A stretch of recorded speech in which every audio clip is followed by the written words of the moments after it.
తెలుగున ప్రేక్షకులు నమస్తే. తెలుగు రాష్ట్రాల్లో చిరంజీవి బ్లడ్ బ్యాంక్కి ఒక ప్రత్యేకమైన చరిత్ర ఉంది. ఎందుకంటే బ్లడ్ బ్యాంక్ స్థాపించినప్పుడు కూడా ఎంతోమందికి రక్తం విలువ తెలియజేసి, అలానే రక్తం అవసరంలో ఉన్న వాళ్ళకి అందించి ఎంతోమంది ప్రాణాలను కాపాడింది. చిరంజీవి బ్లడ్ బ్యాంక్ కావచ్చు, ఎన్టీఆర్ బ్లడ్ బ్యాంక్ కావచ్చు. బ్లడ్ సంబంధించినటువంటి అవేర్నెస్ దాదాపు 30 సంవత్సరాల నుంచి తెలుగు రాష్ట్రాల్లో క్రియేట్ అయింది. ఈ బ్లడ్ బ్యాంక్ స్థాపించినప్పుడు మొదటి బ్లడ్ ఇచ్చినటువంటి వ్యక్తి మురళీమోహన్ కాగా, రెండవ బ్లడ్ ఇచ్చినటువంటి వ్యక్తి మహర్షి రాఘవ.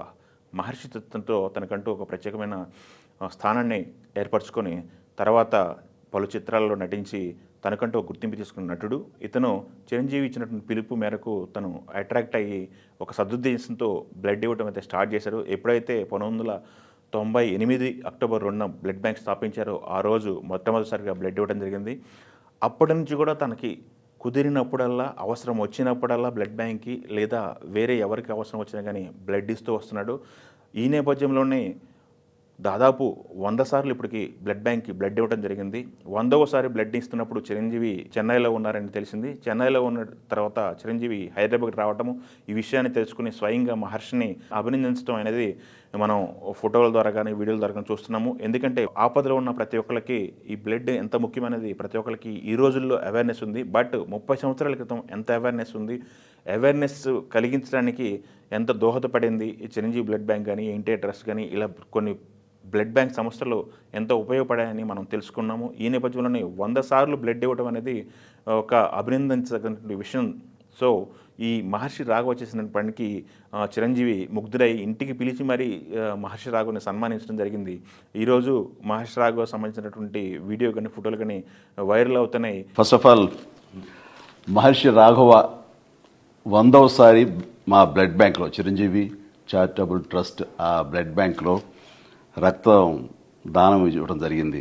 అంటే ఇంతవరకు 50 సార్లు ఇచ్చిన వాళ్ళు, 60 సార్లు ఇచ్చిన వాళ్ళు ఉన్నారు. కానీ ఒక వ్యక్తి 100 సార్లు రక్తదానం ఇవ్వడం అనేది ఇదే ప్రథమం. ఇలాంటి సందర్భంగా మా మహర్షి రాఘవని మనస్ఫూర్తిగా మా ఇంటికి ఆహ్వానించి నేను అభినందించడం నాకు ఎంతో సంతోషం కలిగిస్తుంది. సో నిజంగా చాలా గ్రేట్ రాఘవ. అంటే మేము బ్లడ్ బ్యాంక్ ఫస్ట్ టైం పెట్టినప్పుడు మురళీమోహన్ అన్నయ్య ఉన్నారు అక్కడ.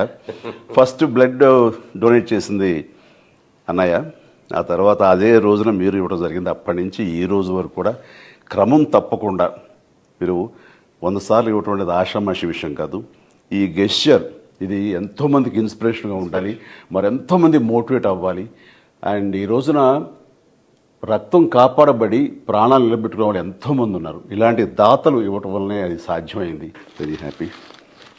ఇదే స్ఫూర్తితో ప్రతి ఒక్కళ్ళు కూడా బ్లడ్ బ్యాంక్కి బ్లడ్ని ఇచ్చేసి ఆపదలో ఉన్న ప్రతి ఒక్కరిని కాపాడాలని చెప్పేసి ఇటు మెగాస్టార్ చిరంజీవి కానీ, అలానే బ్లడ్ బ్యాంక్ నిర్వహిస్తున్న పలు స్వచ్ఛంద సంస్థలు, అలానే హాస్పిటల్స్ కూడా కోరుకుంటున్నాయి. సో ఈ నేపథ్యంలో మరొకసారి రక్తదానం చేయటం అనేది ఎంత అవసరం అనేది, సొసైటీకి ఎంత నీడ్ అనేది మనకి తెలుస్తుంది. ఆపదలో ఉన్న ప్రతి ఒక్కళ్ళు కూడా ప్రాణాలు కాపాడడానికి బ్లడ్ డొనేషన్ అనేది ఒక మార్గంగా ఉంటుందని చెప్పేసి ప్రతి ఒక్కళ్ళ సేవాభావం ఏర్పరచుకొని బ్లడ్ డొనేట్ చేయాలని చెప్పేసి మెగాస్టార్ చిరంజీవితో పాటు చాలామంది అయితే తెలియజేస్తున్నారు. సో 100 టైము బ్లడ్ ఇవ్వడం అనేది ఒక రికార్డుగా చెప్పాలి. ముందు ముందు కూడా తను మహర్షి రాఘవ ఇంకా తనకు వీలైనంత మందికి ఉపయోగపడే విధంగా చేస్తానని చెప్పేసి మహర్షి రాఘవ మాట్లాడుతూ చెప్పడం జరిగింది. సో ఈ నేపథ్యంలో మొదటిసారి బ్లడ్ ఇచ్చినట్టు మురళీమోహన్ కానీ, అలానే రెండో డోనర్గా ఉన్నటువంటి మహర్షి రాఘవ గారిని చిత్రపరిశ్రమ మొత్తం కూడా అభినందిస్తుందని మనం చెప్పాలి. చిరంజీవి గారు బ్లడ్ బ్యాంక్ పెట్టిన తర్వాత మొట్టమొదటి రోజున మేము వెళ్ళి బ్లడ్ ఇవ్వడం జరిగింది. ఆ రోజున ఫస్ట్ బ్లడ్ నేనే ఇచ్చాను. ఆ రోజున మొదలుపెట్టిన ఇది క్రమం తప్పకుండా ఎవ్రీ 3 మంత్స్కి ఒకసారి చొప్పున, అంటే సంవత్సరానికి 4 చొప్పున వచ్చి 100 టైమ్స్ పూర్తి చేశాడు. ఇది చాలా గ్రేట్ అసలు. ఎందుకంటే రక్తదానం అని చాలామందికి భయాలు ఉంటాయి. అమ్మో రక్తం తీసేస్తే మనకు నీరసం వచ్చేస్తే పడిపోద్ది, కళ్ళు తిరిగిపోతాం. అది ఏమీ కాదు. ఎస్పెషల్లీ ఎండాకాలంలో అసలు ఎవరు ఇది ఆల్మోస్ట్ ఏప్రిల్ అండ్ ఇంత హాట్ సమ్మర్లో తను ఇచ్చాడంటే అదన్నీ కూడా మూఢనమ్మకాలు అని మరొకసారి నిరూపించాడు.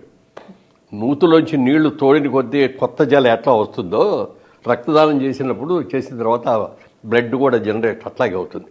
అందుకని ఎవ్వరూ కూడా భయపడక్కర్లేదు. శుభ్రంగా యంగ్గా ఉన్నవాళ్ళు, ధైర్యంగా ఉన్నవాళ్ళు, గట్టిగా ఉన్నవాళ్ళు రక్తదానం చేస్తే 10 మందికి ప్రాణాలు కాపాడిన వాళ్ళు అవుతాం. అది మాత్రం గుర్తుపెట్టుకోండి.